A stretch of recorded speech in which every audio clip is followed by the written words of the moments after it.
Somali guddoo gadi kuno Puntlanditti isa akkasuma ture. Waa malee isiniin hin jenne doonii galaana nama garteetiin tahriiba yaa'u dooniidha doonii garaangale jaan kun bara beekaa gara isin galchanii Arabootaa fi Somaalotaatutti walii galee beekaa ummata kana fuudhaa asumaan galaana kana eessattichi yaan biyya Arabaa yaan. Isaan warra isaati Itoophiyaan. Itoophiyaan rarra guddaan namni yaa'u kun Oromoodha. Aboo galaanuma kana garagalchi jani beekaa galaanatti isin garagalchanii dhihana qurxummii isin godhaa jirani. Yaa Oromootiyya biyya teessanii gingilfadhaa nyaadhaa hidda muka biyya teessanii buqqaasaa nyaadhaa malee. Aboo biyyaa yaa'iin siin jechaan baanee boonuti. Biyyaa hin baha jetteen deemin dhihana bineensaan ta'in yoo du'a taates du'i biyya tee keessatti dikee biyya teetii ta'e. Humna raayyaa ittisa biyya dabalami kabajaa fitti godhi biyya teeti kabajaa godhi. Gaafa san kabajamta. Arraati namooman qabdu ati siifi tiitichi tokko jenne jechuudha tiitichi. Akkasin lakkaa'amta arra. Namooman qabdu kabajaan qabdu. Taayi Oromoo jenne hagayoom dubbachaa baane moo asiichi deemtu biyya gaara Arabaa keessatti dirooniidhaan samii gubbaa ibidda sirroobanii nama 300 kaan ibidda manaa wajjin wali qabanii mana hidhaa keessatti ibiddaan si guban. Taayi yaa Oromoo. Achi deemtee wanni hirkattu hin jirtu biyya teetiif dikee tahii. Dikee tahii siin jechaa baane jechuudha. Ittuma fufegaa saniinis waan dhaabbanne dhihana qurxummii tahuun keetis waan hafne ittuma fufaa jira jechuudha. Beekaa gassina qanii siin jenne jechuudha. Doonii tanaan fuunanii bishaanitti beekaatti gassina qan jechuudha. Tanaaf jecha waan haarayaa miti jechuu barbaadeetu. Inni Soomaaliyaa keessatti mucaa muu'ee maaksiin yakka dalagee yookaan badii dalagee Somaaliilaandiin teenya je seenaa falmatee takka hin jirtu seenaa qabrii abbaa keenyaati. Sheekh Bakrii Sabaloo abbaa qubeedhaati dhaqeetiin laala qabrii saniin ziyaara dhaqe. Waan harka san dubbate. Somaaliilaandiin teenya hin jenne. Waan takka waan ummata waliin buusaa tokko hin dubbanne. Dubbiin durumaan karaa jirti. Durumaan akkana si godhaa jiran si miidhaa jiran ummanni Oromoodhaa lafa san keessa jiru Soomaaliyaa jiru takka hafuuran baafan. Isin himan jiru ani Oromoon gurguramaa jirti bara kana keessatti. Biitti namni Oromoodhaatti gurguramu gabritti gurguramu yoo jiraate Soomaaliyaadhaan isiniin jedhe. Soomaaliyaa galmudug keessatti tahriiba ja'anii as eega arma dirre dhawaadhaa walitti dhaabbate. Jijjiga walitti dhaabbate.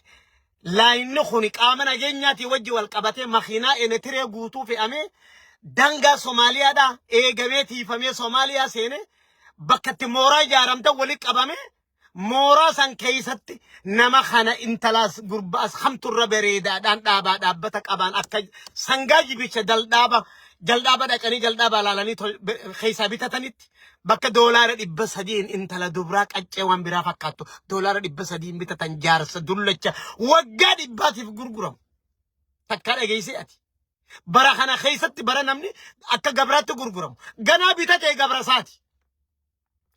Bakka takka nama bira kaayeetti dalaysiifatee maallaqa asirraa fudhata. Nama bira kaayee dalaysiifatee.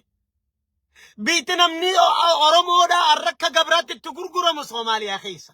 Bakki itti qalamu arra Soomaaliyaa keessa jenne arra dura dubbachaa baane bara arraa miti wanni haarayni nuti arra waan badduu takkaa dhufe jennu hin jiru itti fufaa jira. Ilaa arratti itti deemaa jira jechuudha. Kanaga Oromoon sabni guddaan biyya takkaaf jijjiirama fide biyya gaafa Afrikaa keessaa tokkoffaadha biyya gudditti gaafa Afrikaadha Itoophiyaa sabni Oromoodha sabni guddaan gaafa Afrikaadha biyya saniif jijjiirama fide aangoo biyya sanii qabee arran tana biyya Itoophiyaa jedhamu bulchuutitu rakkoo tahee gaafa jijjiiramni kun dhufu gaafa muummichi ministeeraa filmaataan dhufu akkuma sadarkaa Itoophiyaattu yaa Rabbi argattaa mataarra nun kaayin. Warra sangaa qalee sangaa gurraacha qabrii boolla qotee awwaalee jira adaree biyyoo keessatti isiniin jenneeti naannoo Itoophiyaa guutuu keessatti ka kitaaba qabu kitaaba mataarra kaayatee maganfachaa ture ka kitaaba qabu kitaaba mataarra yaa Rabbi nutti ol hin baasin yaa Rabbi argattaa nutti yaa Rabbi qottii yaa Rabbi gaallaa yaa Rabbi aramanee nutti ol hin baasin jedhanii gaafa muummichi ministeeraa aangoo Itoophiyaatti dhufu sadarkuma filmaata Itoophiyaatiin dhufu. Dubbii tahamte ati quban qabdu seenaa hordofaan jirtu. Ati maali eessa jirta eessaa dhufte arra dhalatte balaa biyya tana buute. Bar gaafa sanii gaafa abdii ileen miliyoona lamaan ummata Harargee bahaa buqqaase. nama jiraa ilmaanii fi dubartii beera magaalaa jijjigaa keessatti jiraa iskarrogaa makiinaa gilibbaaciidhaan magaalaa keessaa ganda dachi firraa haa ta'u najaanii nama Oromoo magaalaa jijjigaa keessaa wali guuranii fardoo dachii baqaysanii jiraa maatiitti gannaqan.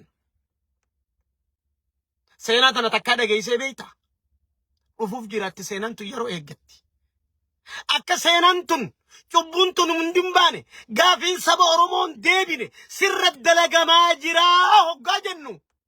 Ati Oromoo tami duuba ati tamitti nuti haasawaa jirra Oromummaa tamitti Oromoo waa'ee Oromoo tamitti haasawaa jirra duuba gaafan. Sitti himaa jirra. Diinaan marfamtee jirta. Bahaadhi hakaabaa kibbatti. Inumaa yeroo garuu diinni karaa bahaa kan nuti obboleeyyan keenya jennuun ka Somaalee kana. Wanni gaafiin teekka deebitu namni hin barbaanneef saamamtee turte ati akka maddaarroo foonii si qooddatanii si hiratanii dachii fi namaan sa'aan si hirataniiti. Ati qabeenya namaati. Arran tana qabeenya namaa ta'uurraa hin iftaha jetteeti. Atis qabsoo godhaa turte qabsoo godhaa jirta. Saamaminsa kaleessi saamansan arra gaafa dhugaan Itoophiyaan tun lafa qabattee biiti tun jijjiiramni dhufe kun gadi bu'ee lafa qabate. Dhugaatana hundaa gala.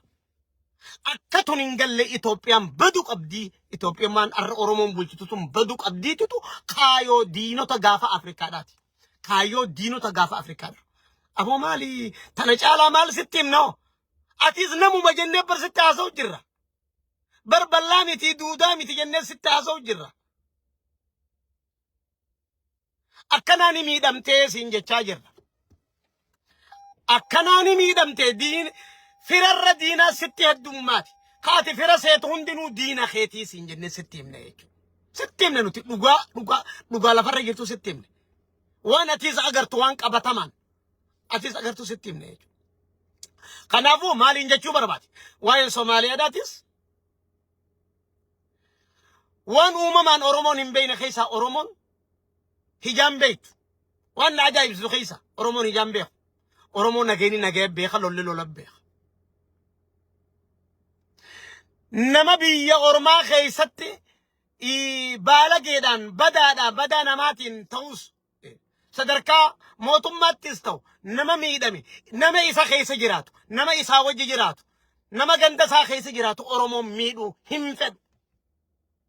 Yoo dhugaa feete nuti haa akkana godhaa Oromoodhaan jechuun barbaanna. Yoo haqa barbaadde bar dhugaa san feete. Dhugaa dubbachuudhaaf Oromoo Somaaliyaa keessa jiraattuutu Somaalii Oromiyaa Itoophiyaa keessa qubatturra guddoo jettee lakkooyta.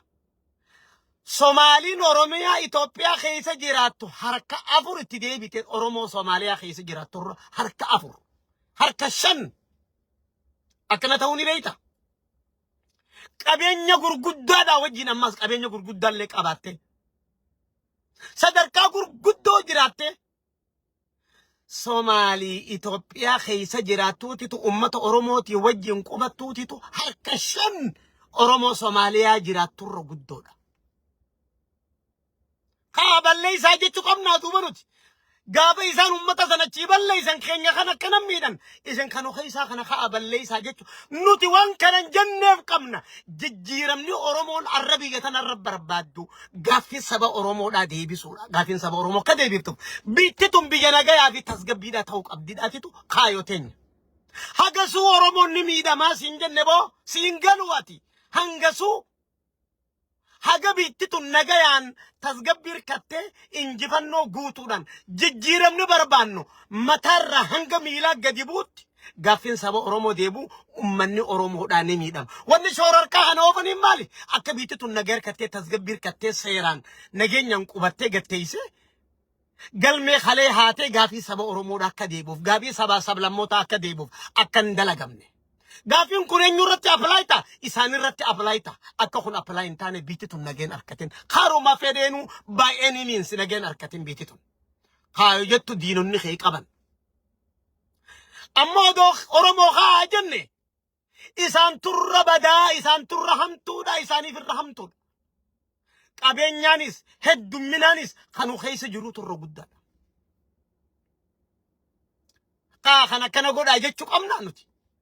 من قدو أورمو جارس قدو تاني نوتي تناول غافي سبا أورمو ديبي سوداف نغينيا تسغبي بيتي تون أركتي غافي سبا أورمو ديبوتي تو إر مرتيسا إر دورا إر فردين سادورا خانا كابا في كبانيس بهادي هانيس ميدامني سبني أورمو خليسا ميدامي ديبوك أبا غافين سبا أورمو ديبوك أبدي غافين سبا أورمو ديبو داف بيتي تون نغينيا تسغبيك أبا چوك أبدي سيران ديبو داف جيچ سرنان ديبو داف جيچ لولان ديبو قبدي خاني نما فيتو قمنا الله هندان سبا سبلا موتا ولي بباني فيتو قمنا نما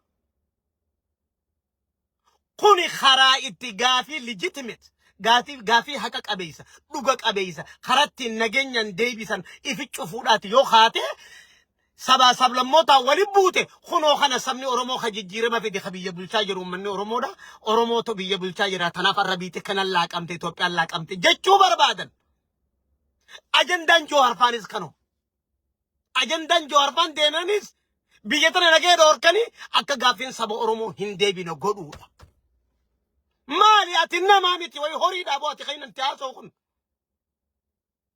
نتواني بربان نبيتي تنغير كتة تسغبير كتة وان أورمو تنا أرلي أكنا باقي إسين تيسو تريكانيف بينا نتي وانا كنا ميدانيف أورمو نمانتو obboleeyso waan akkana miidhaniif beeyna biyya tana shoorar keeysanii gaaffiin saba Oromoo ta Oromoon barbaaddu sun akkan deebineef